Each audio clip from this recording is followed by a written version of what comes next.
Many theorists have speculated on the identity of Security Breach's player character, Gregory. Theories have ranged from him being a robot, some random kid off the street, Michael Afton's son, but none of these sit quite right, do they? Usually, when we find the proper conclusion to an identity in this series, you can kind of feel it, like with Springtrap being William, Foxy Bro being Mike, or Help Wanted 2's player character being Cassie's father.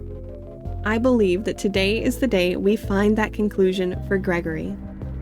I've been contemplating the question for some time now, and I implore you to keep an open mind as I reveal to you all the evidence leading into the final reveal.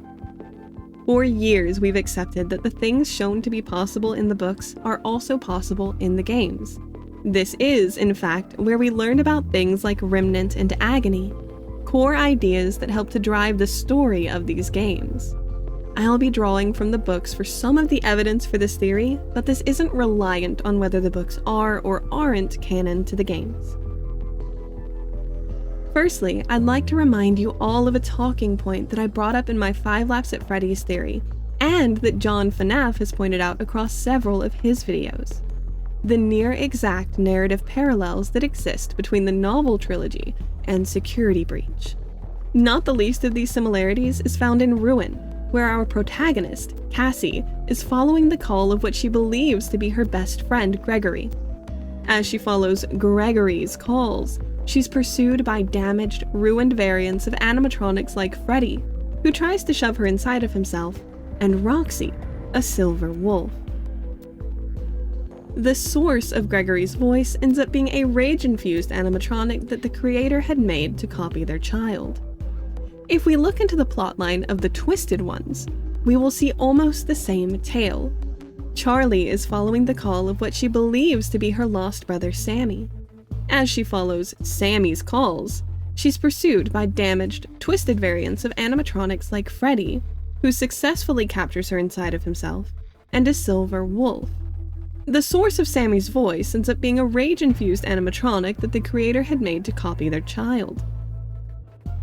It's pretty clear here that Sammy and Gregory share the same role in these two stories, but does this connection run deeper?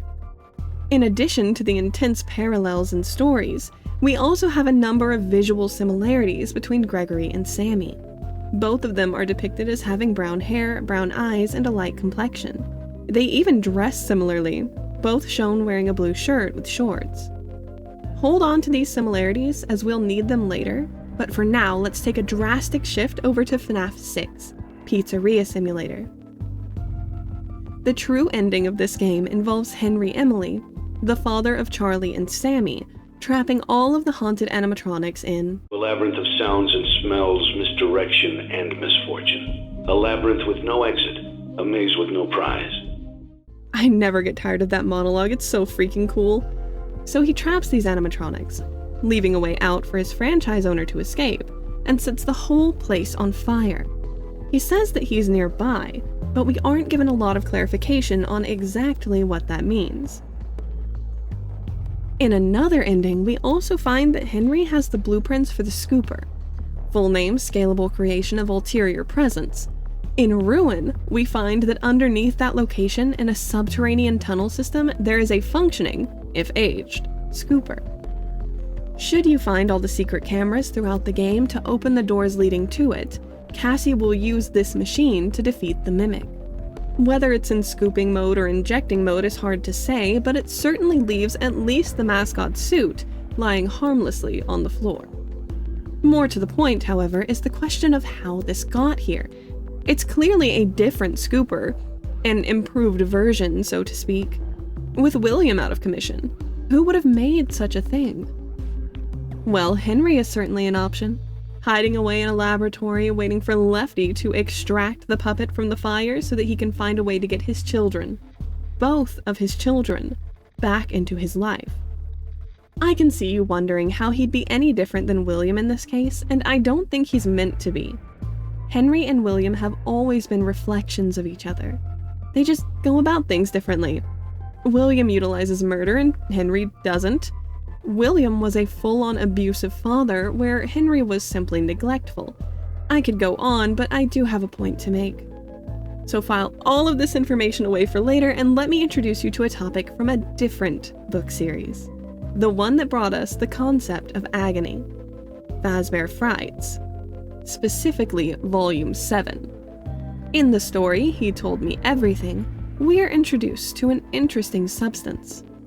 This substance is capable of growing a full clone of a person based on just the DNA from their tooth. It comes in the form of a pinkish goo that, after being given the tooth, then forms a tendril that connects it to the experimenter's blood supply. What our intrepid main character of the story isn't aware of is that this substance steals the experimenter's organs instead of growing its own. What if this was Henry's true fate in the end? Perhaps he, like many parents do, saved a couple of his son's baby teeth as a memento. With them, he easily could have introduced them to this substance and connected to it, in the hopes of being able to raise the son whose entire childhood he'd missed out on. It would explain how Gregory is so tech-savvy. The entity would have used Henry's brain. He'd have Henry's knowledge of the animatronics.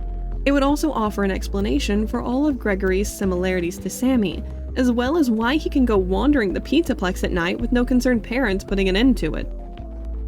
That's right, my friends. Gregory's true identity is that he is a Fazgoo clone of Sammy Emily. And if you haven't clicked off yet, I hope you enjoyed my April Fool's video.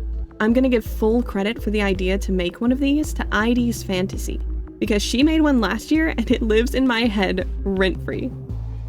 With that said, I want to say thank you to my channel members, Ballsfrog, Embrisk, Theory Chum, Crashmaster, My Bubble in Space, and Violet. I'll see you guys in the next one, and have a Fazerific day!